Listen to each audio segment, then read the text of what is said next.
up here? Any media guys? I see one here. There's another mic right there.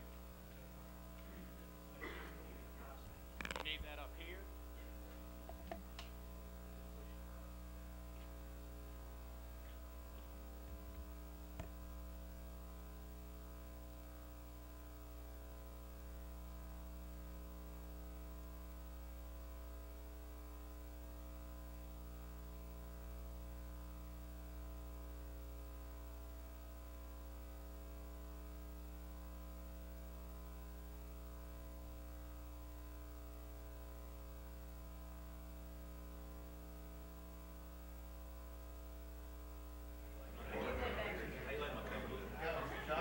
Okay.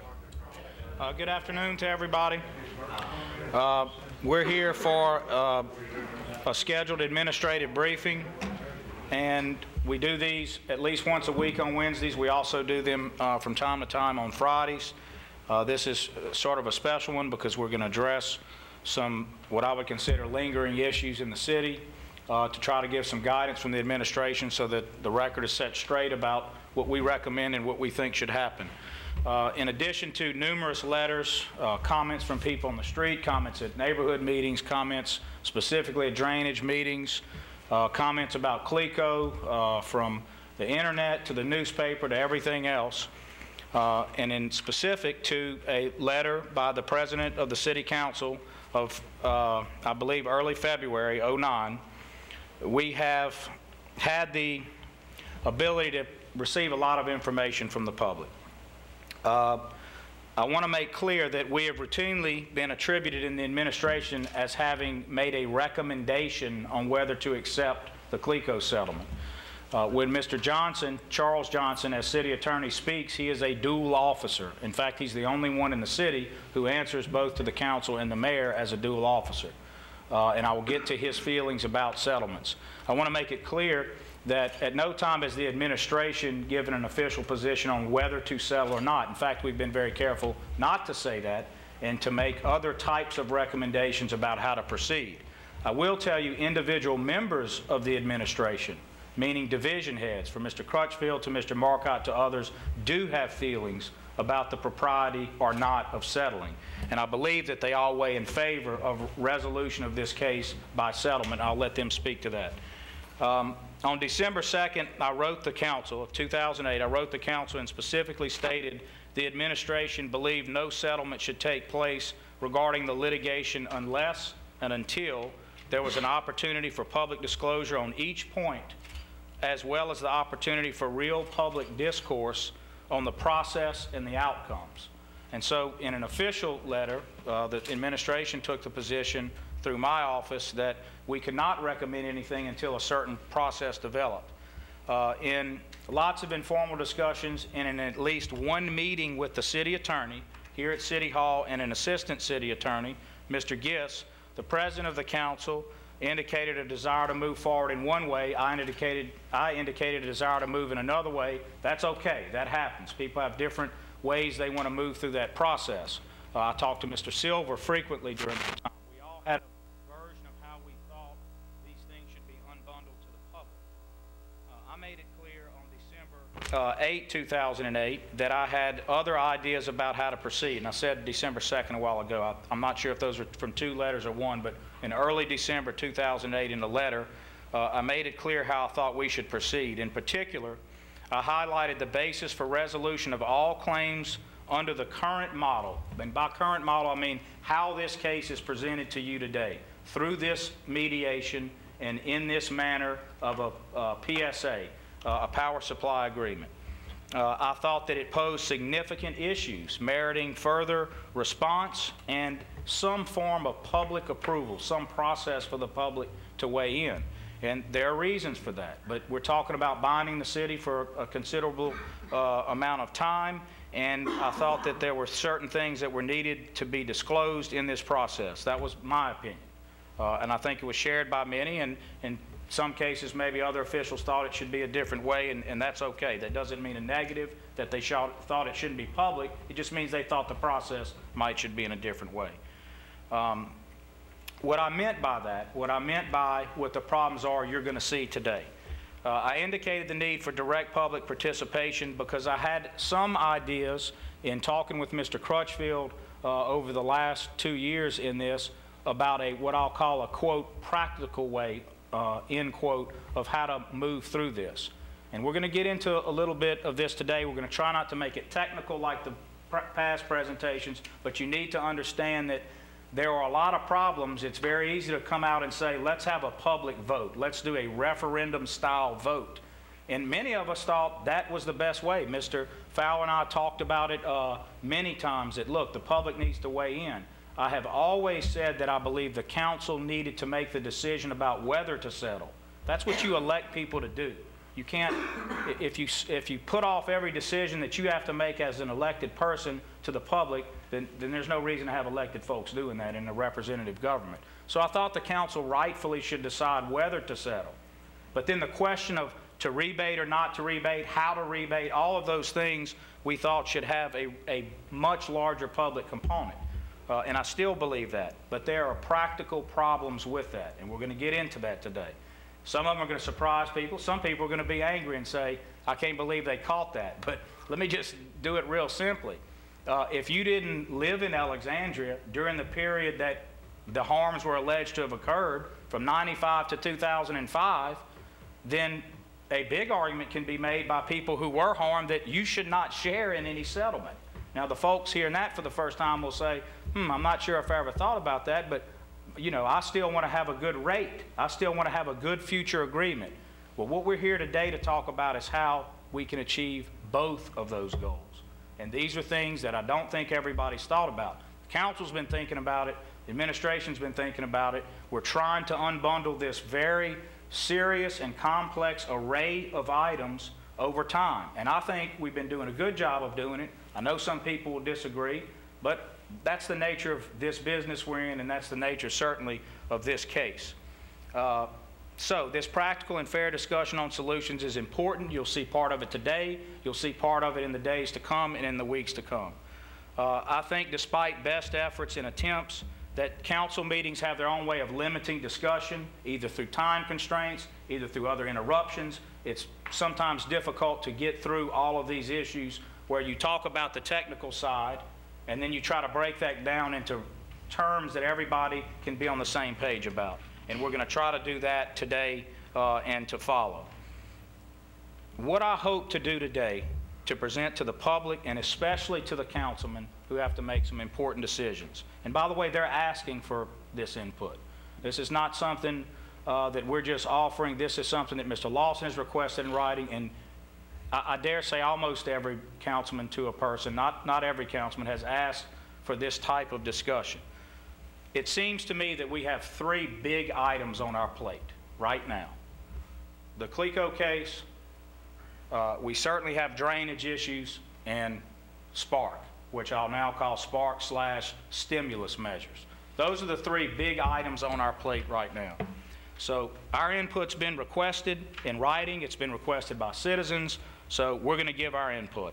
We're going to give it because it's been requested by the public and because it's the right thing to do. It's required by the charter, so here it is. I want to say before we begin that these decisions will take courage. I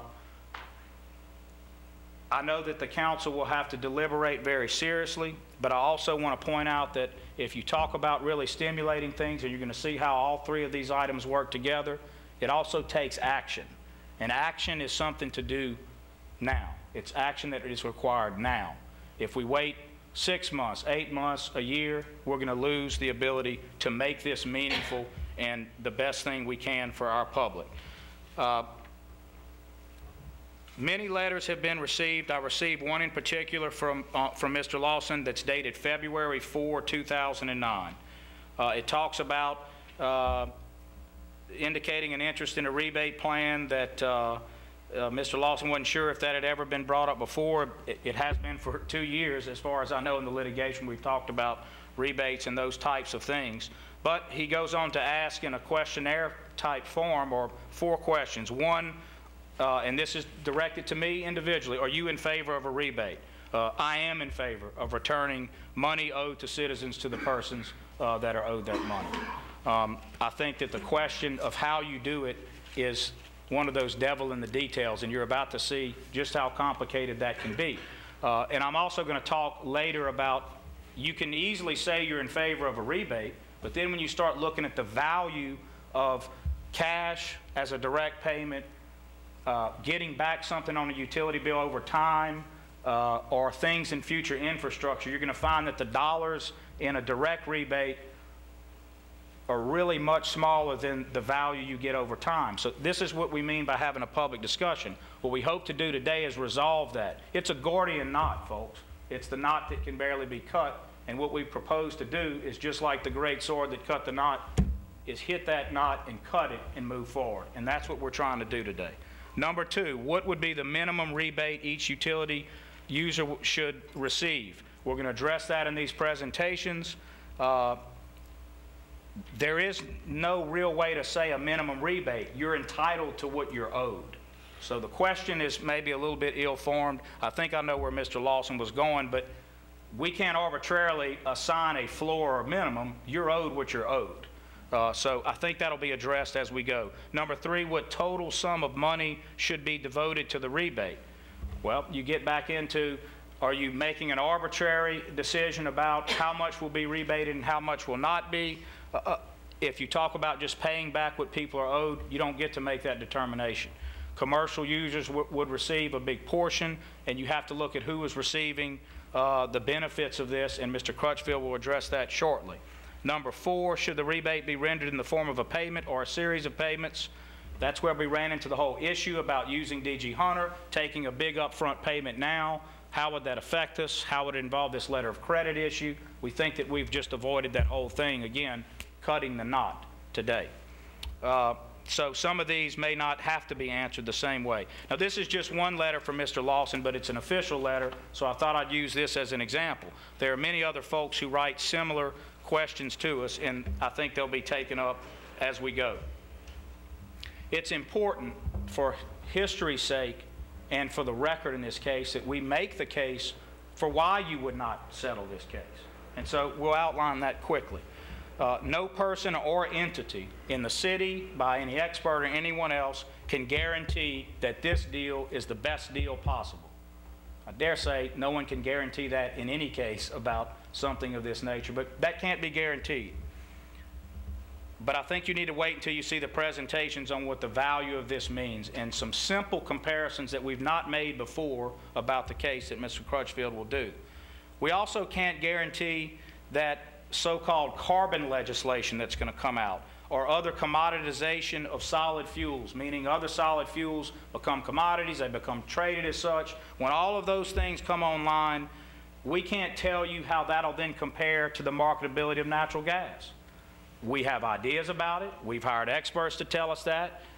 If you talk to Mr. Crutchfield and Mr. Marcotte, they may have differing ideas. We have a new president who's made some fairly strong statements about coal plants, for example. All of those things have been considered. They get raised in meetings, but you need to know they have been considered.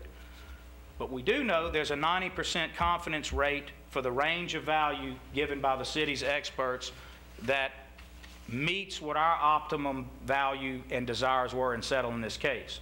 So on a range or an interval that the council and the administration felt was a good deal for the city and in an acceptable range, we're getting a 90% confidence rating from our experts.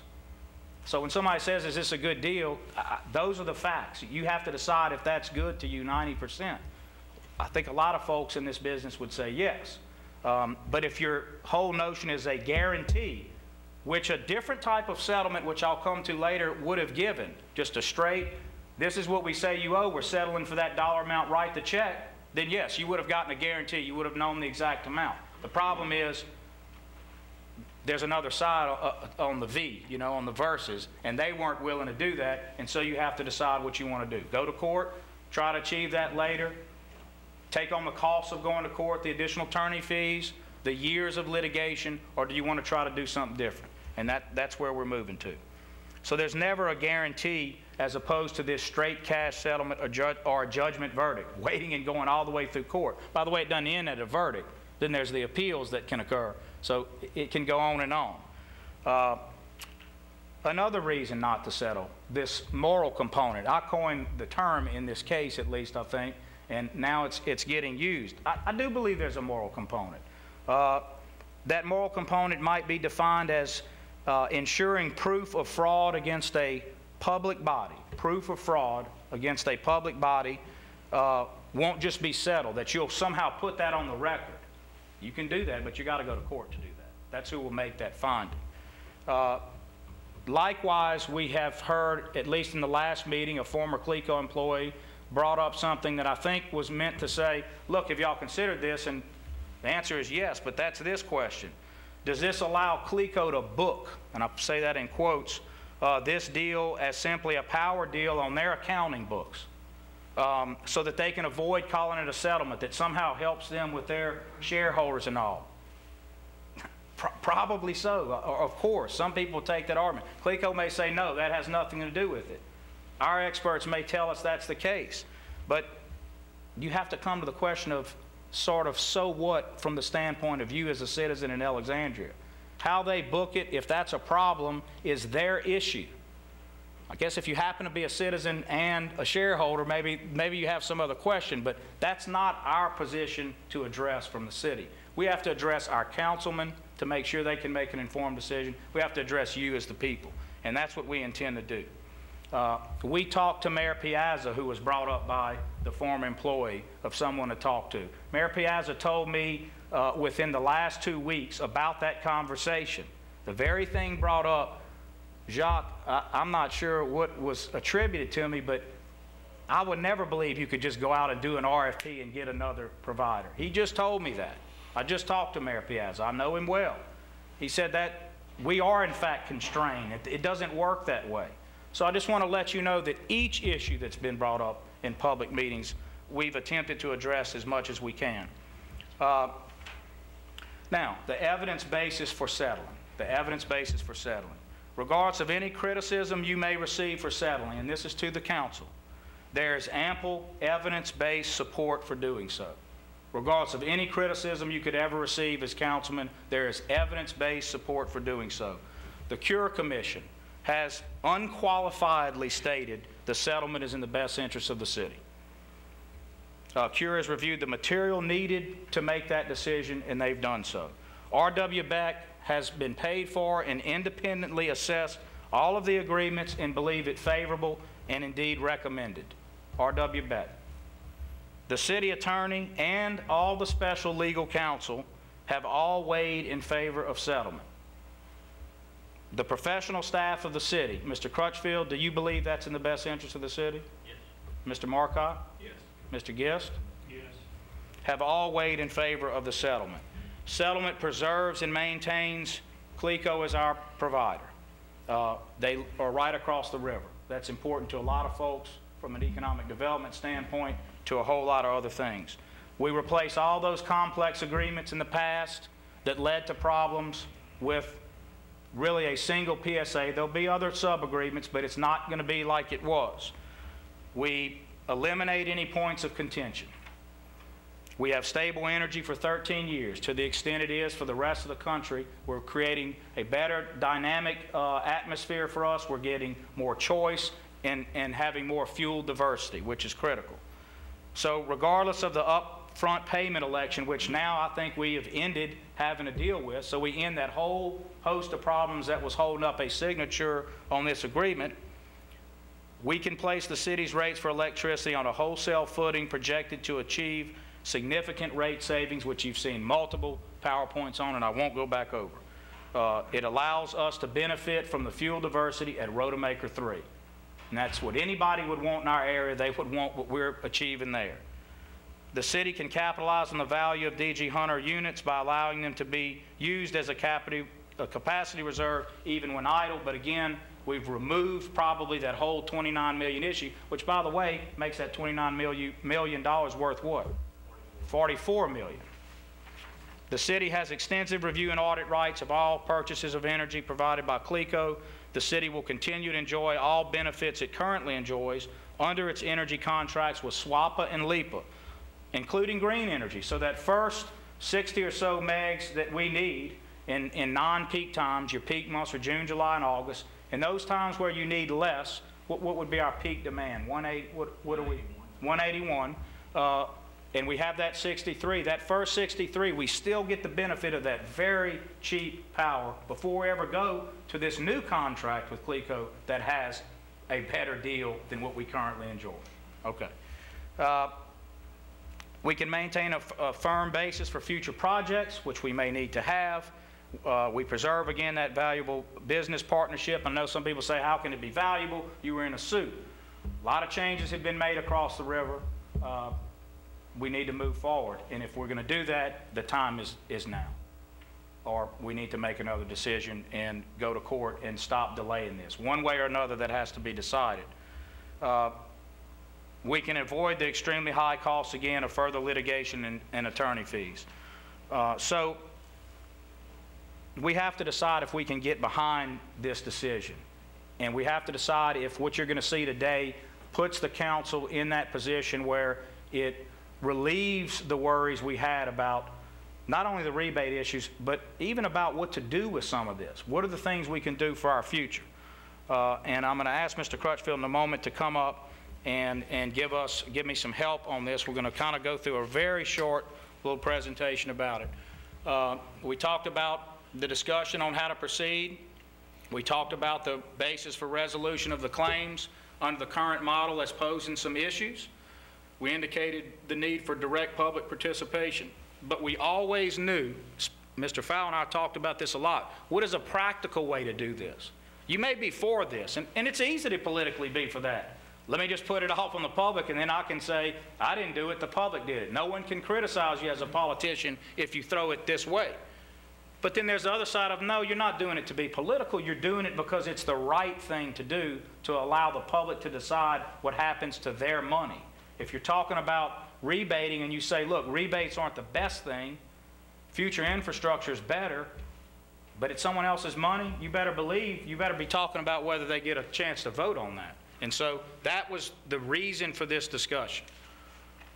Can we settle and rebate the city with payments of cash or utility credits, one and all alike? This is what no one talked about until now. It's something we knew in the administration and on the council, but no one was talking about.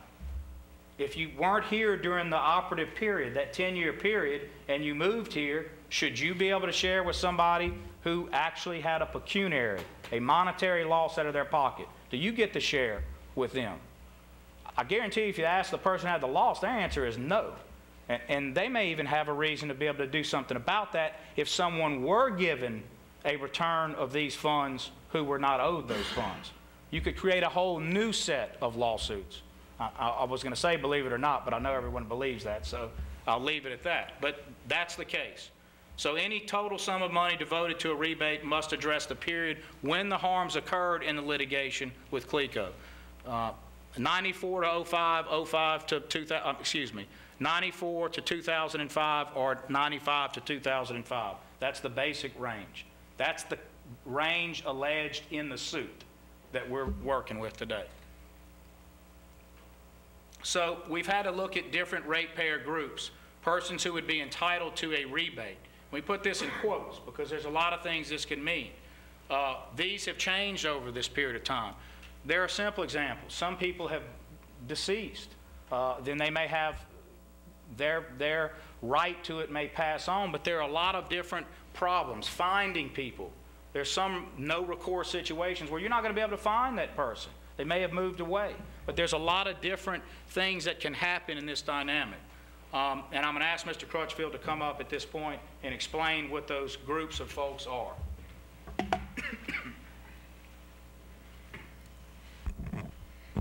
Okay, we have assigned advances.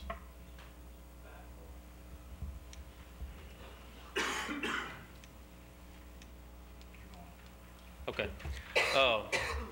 I thought we had a slide on that, but there are basically three groups of people, or three different classes of folks, groups that we can put people into in a situation. One is people who lived here, during the time period that we're talking about, some part of that time period, and then moved away and don't live here anymore. Then there are people who moved here after 2005. This is 2009. There are people who moved here after that who were not here during that time period. And then there are, of course, people who lived here during the time period in question and continue to be residents and ratepayers in the city of Alexandria. So, you know, all three of those groups of folks would need to be treated differently when you're trying to figure out how to apply a rebate situation, which the people who moved here after after 2005, as the mayor stated, probably would not, it wouldn't be reasonable for those folks to participate in a rebate of cash from the damages that were allegedly done during the time period in question. And the people who moved away or lived here for part of that time period but aren't here now, obviously if that question was put to the public, their interests as a member of that class or group couldn't be voiced because they're no longer registered voters in the city of Alexandria. So that's the three groups of people that we would be dealing with and trying to figure out how to handle each of those and how their rights as voters or residents or ratepayers would be voiced or would be affected by where they currently live. And Mr. Crutchfield, you would assume that if somebody figured out that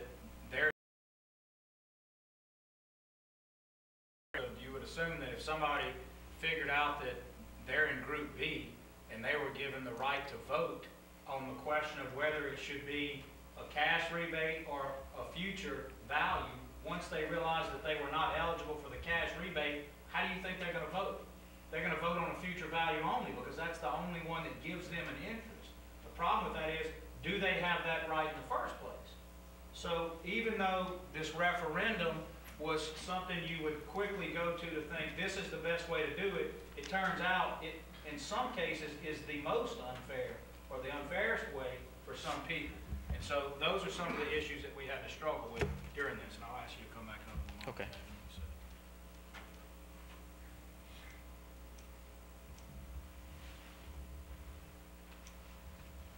Does anybody have questions so far about that? Mr. Johnson. Yeah, based on your discussion, you talked about three components when you look at this information we're preparing right now. Can you inform the public on one of the questions that they have, I'm sure, is timetables? Yes, sir. And we're coming to that. Mr. Johnson's getting a little ahead. He's coming to the real part of this, which are the three issues of how they work together. We want to make sure people understand why there are differences in rights to these funds if they're there. And remember, there's an outstanding class action suit as well, where citizens have a suit against the city. So again, when you go back to that $29 million, if you pay the $29 million up front and use that in some way, whether it's a rebate or some other infrastructure value, and that money's out, you still have a pending case. No matter what you think the chances are of it being won, that is looking toward that same pool of money. Does everybody follow that? So that poses another problem where you would tend to want to look at that money, what we call the $29 million, over a period of time to ensure that you resolve these other issues. And I'll let, if we have some more questions on that, and I'll remember to, I'm going to try to ask Mr. Gist to respond to that. So again, if a referendum style vote was held, in addition to it likely failing to represent the will of the people, and that, I'm afraid to tell you, ladies and gentlemen, is a testament to the abysmal voting results that we see across our country, which are people not going out to vote. So in addition to that being a problem on this important issue, like it is on any issue, an election is certainly that important, you'd have non-entitled people voting on issues for which they had no real stake or claim. It's that simple. Okay?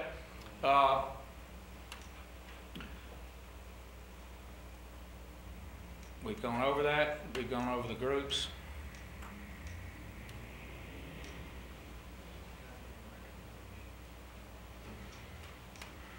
Okay. Mr. Crutchfield, I wanted to talk about some of the commercial payer issues. Again, as Mr. Fowler has pointed out, and quite correctly, that if you did a rebate that just went straight to folks, even when you get to this point of having the different groups, there's still going to be a large percentage of people that are commercial users. Those folks have the, what is the percent of the total? Around 70, somewhere between 72 and 78% are commercial. Now this is going to really make folks mad and add another complication that we hope to sever today. The city of Alexandria itself is going to be a user in that commercial group that's owed money back. Now, lest anybody at home says, oh, wait a second, you just give us that back, fine, we can talk about doing that, but remember that money is owed back to the general fund. That's different from just your tax dollars. There will be issues about whether we can just say, okay, we should give you that back because you're the citizens, it's your money anyway. But is it your money as the money you lost out of your pocket? No. It's your money in the corpus that is the general fund, in the body of the general fund that everyone pays in, all taxpayers pay in. So then you have folks who may or may not have lived here, but who still theoretically have something in that. Again, complicating, adding another layer of complication that today we hope to sever. So we talked about maybe forming a group which would not be a quasi-public body, an actual private body of folks that some of the commercial payers could join and address some of these issues. If you want to wait until Monday and address it, we can. If you're prepared today, y'all want to talk about that now? Well, you probably have to discuss the other part first. Okay, you want to come back? Okay. Now, we're going to come to this in a moment about drainage and other items, but this was just to give you an idea of where we are. We talked about all the things that happened. R.W. Beck looked at this case as having a settlement value of $58 million in value total, okay? And they gave that percentage guarantee of 90% confidence within a certain range. They considered carbon legislation. They considered the purchase power prices out there. They considered fuel prices. They considered unit outages. They considered our growing load growth. The city of Alexandria is growing in need. We're needing more and more energy. So we were asked to provide some leadership and address this concern. We looked at drainage. We looked at drainage against rebates, and we looked at it against usage. I think, to be sure, a majority of persons in Alexandria who were not affected by drainage issues can also make a claim that why should any rebate funds go into helping drainage, because I'm in an area that is never affected by it, or almost never. Drainage is a citywide problem, and it's going to affect a whole bunch of people, and increasingly so over time. We need to do that. We need to consider it that issue, and we need to treat it as such. So what we want to do today is show you how this rebate, looked at in a very different way, and drainage and the Spark program can all work together, and it create our own stimulus of real infrastructure stimulus and real job creation stimulus right here. So along with Spark, which is ready to go in our utility revenue bonding capacity, despite this depression economically we're in, I think we sit poised to act with authority and move the city forward. You'll never make everybody perfectly happy, ladies and gentlemen. It's impossible, in this game especially. But this is going to give time to think, but not a whole lot of time, for this council to take some strong action and move on this. The council has the support of its professional staff. The council has the support of the Cure Commission. The council has the support of the experts that it hired to move forward on this. And so if people ask me, do you think this is a good settlement? And I say, well, we've never weighed in that way. I can tell you that, yes, it may be true that CLECO wants to report things a certain way. Yes, they may want to avoid ever having to address a fraud issue. But I would say to that, we've got some big things to deal with here, and that's not really our issue. Do I believe the allegations were made truthfully by the city and are something the city stands behind? Of course I do. But you can still settle this case. All the right people are telling the council to do it. That provides the basis to do so. And I think that question is now for the council to answer. If people say, okay, well, Mayor, what would you have done differently? What is it you didn't like about the process? I would say I thought it should have gone through a court discovery process. We should have ensured that certain documents were produced that may have been helpful to us, and that would have ensured future compliance. But if you want to proceed now, if you get past this point and say it's time to move on, then here's what we think you need to do. First, we need to work out any items that are left to get my signature on that document, and those are technical things. Then we need to understand that attorney fees are not something that we're going to address. That is not the administration's issue. That's an issue, to me, between the city council, its city attorney, and the courts, mediation, whatever they do to resolve it. That's not an issue I'm going to weigh in on. I have never weighed in on the attorney fee issue at all. Don't participate in that aspect of it. Don't go to executive sessions and discuss those things about it. That's not for us to decide. That's for the council to decide, and its attorneys. And so that's where we are now. Drainage. Let's start with drainage, how we're going to affect these three items. We've had numerous meetings. We're going to continue to have meetings. We're going to have as many meetings as we need to have to figure out those issues.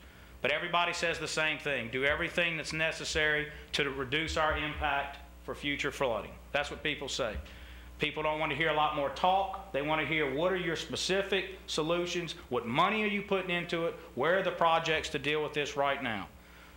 We know we want to support Alexandria the Gulf. We've got the funds and ability to continue in that endeavor and support it. We've seen presentations from Frank Willis, from Tom David, from Meyer, a whole host of people that have a lot of similar aspects of things that we can do right now. We do those right now. Mr. Johnson, Mr. Fowler, Mr. Silver, we do those right now. And we're going to give you an outline of how to do it. But before you get to any of those projects, the long-term Alexandria the Gulf, the intermediate aspects, there's some things you can do today, and we're already doing them. And that is go clean out every stream, every diversion body in the city in a massive effort. You have people going out and doing this. If we need extra crews to do it, we do it. It's stimulus. We go do it right now. We create a capital fund to do that. So it does not affect our existing O&M budget problems. They won't be affected at all. What we're talking about with the budget issues, Mr. Johnson, those issues where we're talking about use of a fund balance, not an issue. Our capital fund is heavy. It's $200 million budget. We go create a line for that, and you place all of this effort, this drainage effort, in that capital budget, including the operational part. Mr. Giss is of the opinion it's allowed, so is everyone else we've talked to, because we're going to create a specific program for it. And you go clean everything out, like it's never been done in the city before, Mr. Fowler. You do it in every place except where an expert tells you to clean out there would cause some other problem or put water more quickly than it needed to be somewhere. And we have the folks that can tell us that issue. But for everything else, we go knock this out. We put people to work. We go out to the compound, and we're going to do it as quickly as we can, but if people have dozers, people have the ability to come here and help, backhoes, we find out who they are, and we start serving them until we get the amount of crews we need to finish it, and finish it now. We don't go through another hurricane season with these problems. We fix it all right now. That's the first aspect of this plan. We can put up the money to do it right now. We can still work with all of our engineers to do the intermediate and future goals. Mr. Johnson, we can stay with the parish right now on all the things to work together. But for the city, just like we took care of our business the hurricane in pre-planning and dealing with it during it, we take care of our business after it right now. We know what the problems are. Mr. T.W. Thompson's going to show you some pictures of what we've already been able to do. But we do this now. That's our stimulus. We put people to work right now, getting something done that is for our future. We continue to have the neighborhood meetings like we said, but it's no more excuses. We have a unified position as a mayor and a council to move forward on these items. We aggressively undertake these items. Next, CLECO litigation. Lawsuit's been going for years. It's been dragging on. You've just heard a presentation on what the issues are and how to do it. If the desire to settle is there, and it seems to me that it is, it seems to me there's an evidence-based position for doing so, then it's time to do it.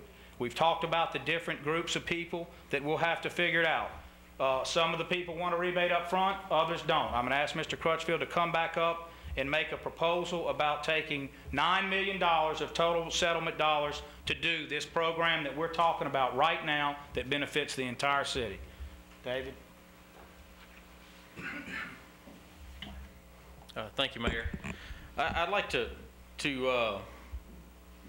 give that proposal, but I'd like to make one point, and a number that I don't think many people have talked about, is how much money during that 10-year period did the ratepayers pay for power that we got from CLECO during the 10-year period. That number is $109 million. $109 million over a 10-year period was paid to CLECO for electricity, fuel cost during that 10-year period. We're talking, the mayor just mentioned $9 million. That would be an 8.25% rebate of the total of $109 million. That would be 8.25% that would be given back in a rebate.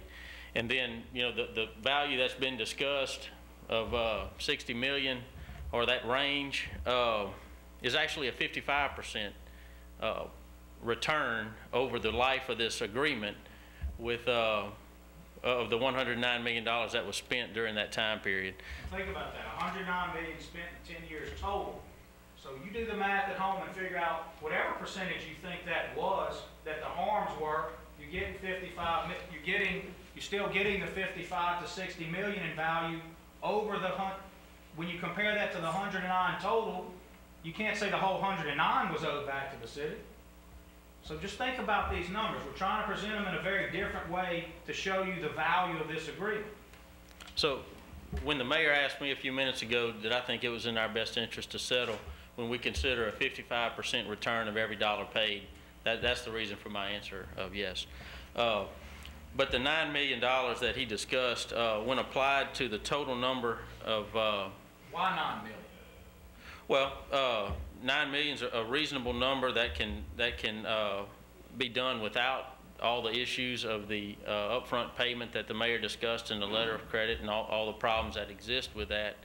And it affords us the opportunity to give some value to all the classes of folks that we named, in which $9 million would go to all the people who lived here for some period or all of the time between 1995 and 2005 in different degrees based on the consumption of electricity at their meter point during that time period, and we have all those records. That doesn't mean that's all the value they get for the time. This means we would do that right away. That's correct. And for people who lived here during that time period and continue to live here, or for people who moved here after that time period, and for attracting new businesses and new residents, this would allow us to reduce electricity rates by the other part of the value in the reduced rates under the power sales agreement that we're talking about implementing for the next 13 years. Mr. Crutchfield, that's a good point. And if you could state that again, at the same time that they would receive a rebate, on the same period they receive a lower utility rate. Am I correct? Yeah, that's correct. This basically gives people who lived here during that time period and don't live here anymore get something in the form of a rebated dollars. People who lived here during that time period and continue to live here get rebated dollars and future lower utility bills, and people that moved here after 2005 and people who want to move here and businesses that want to come here get the future lower cost electricity. Mr. Crutchfield, also based on that said, my earlier question was the timetable in which individuals get a lower utility rate. Well, assuming that the council votes to move forward with everything that we've... The signature. Oh, you mean the program? Right, with this program, you know, I can't speak to the exact time frame it would take, but I would say a matter of months, 3 to 6 months to get all the agreements finalized and signed and get this in place. Hopefully 3.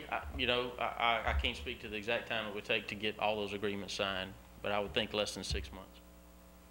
Mr. Silver?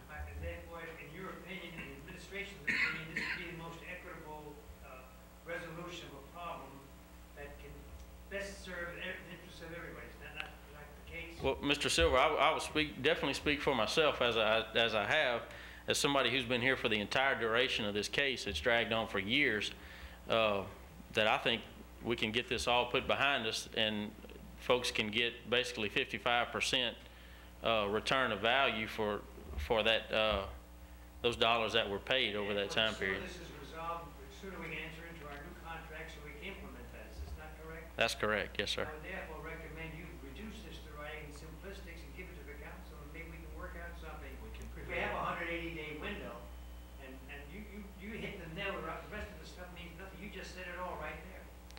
Well, we'll definitely have something in writing to the council by early next week. I would think we could do that.